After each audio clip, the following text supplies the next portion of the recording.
abstain from unwholesome sinful actions, perform wholesome pious actions, and keep on purifying your mind. When an enlightened person teaches Dhamma, he teaches a universal Dhamma. He will never teach sectarian. Universal Dhamma, eternal Dhamma. The law of nature is eternal. It was there so in the past, it is so present, it will be so in the future. And it is applicable to one and all. That is Dhamma. But out of madness, out of ignorance, people forget the essence of Dhamma and they make a sect out of it. Then this sect, or this sect, or this sect. From the young age one gets the mind conditioned with all those acceptances, all those philosophies, beliefs, dogmas. Then these very words will start carrying different meanings. Everyone will recite the same thing. Perform wholesome action, pious action, purify your mind. Every religion, every tradition, everyone will say that. But yet, the big difference in the explanations. What is sin and what is piety? When Dhamma turns into a sect, then that particular sect, the so-called pious people of this particular sect, they may be wearing this kind of robe or that kind of robe, may be having this rosary or that rosary, may be having this mark over the forehead or that mark over the forehead, this external appearance or that external appearance. Now people belonging to this particular sect will say those who have this kind of external appearance are pious people, others are not. Every sect will perform this kind of rite or that kind of ritual, this religious ceremony or that religious ceremony. And those belonging to a particular sect will say, those who are performing these rites, these rituals, these ceremonies, oh, they are pious people. And those who do not, they are not pious, they are sinful. Another mad definition is given for sin and piety. One more definition is given, which is still more confusing. Such kind of definitions of sin and piety harm Dhamma. Dhamma is no more Dhamma. What is sin? What is unwholesome action? Any action that you perform, physical or vocal, and it harms and hurts other beings, it disturbs the peace and harmony of other beings, is a sinful action, is an unwholesome action. And what is a pious action? Every action, physical or vocal, which supports, helps other beings in living a peaceful, harmonious atmosphere, which does not disturb their peace, their harmony, which does not harm them, does not hurt them, is a pious action, wholesome action. This definition is universal.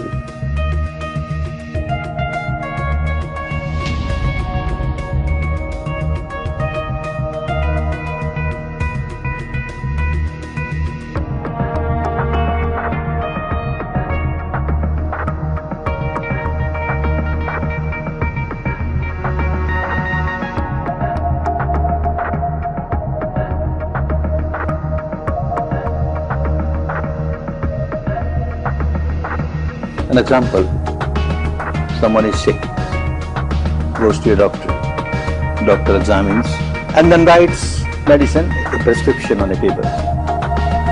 Very happy, comes back home, has great faith in the doctor. But how when this faith becomes blind faith, devotion becomes blind devotion. In his house, on the altar, he places a statue of the doctor, picture of the doctor, and offers sweet and fruits and flowers and incense, and then makes 108 rounds around it and goes down 3 times. What does that tell? Takes out that piece of paper and keeps on reciting. 1 pill in the morning, 1 pill in the afternoon, 1 pill in the evening, 1 pill in the morning, 1 pill in the afternoon, 1 pill in the evening. What does one get? Madness. This is what happens when the faith becomes blind faith, the devotion becomes blind devotion. All right, second incident. After all, a human being, a rational being, so he runs to the doctor. Why you gave me this piece of paper? And what is this?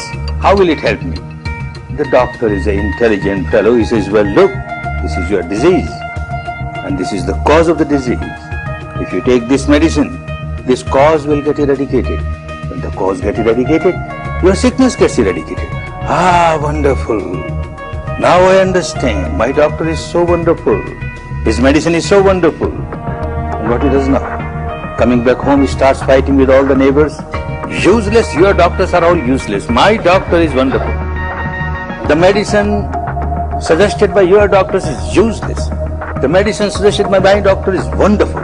Keeps on fighting, doesn't take medicine. Keeps on fighting. Oh, this is what happens.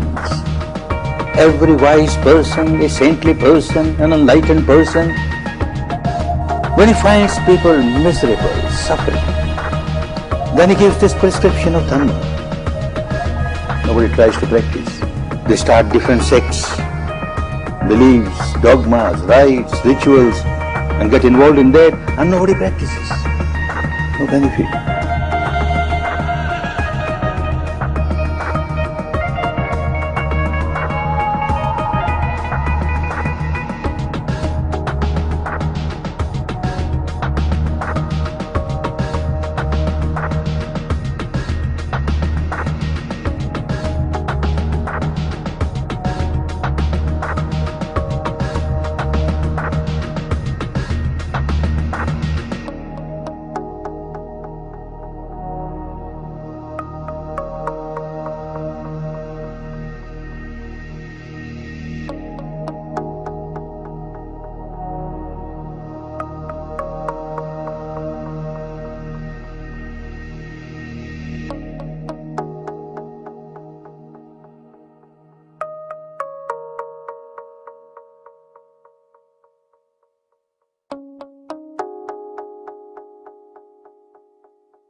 Each individual has to experience the truth oneself to reach the final goal. So long as you are not experienced, the reality is no reality for you. It is always distorted.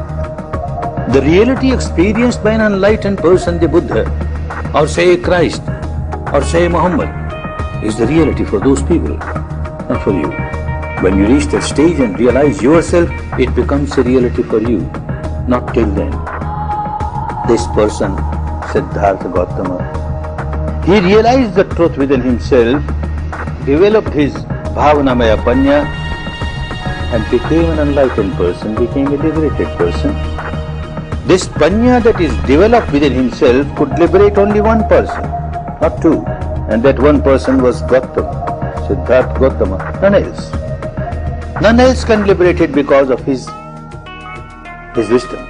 Others can get guidance, others can get inspiration, that's all right. But each individual has to develop one's own wisdom to reach the final goal of full liberation. One's own wisdom, Bhavanamaya Panya, the wisdom that you lived, you experienced. This alone can break the bondages of ignorance, of craving, of aversion, of negativity. This alone can eradicate all the miseries.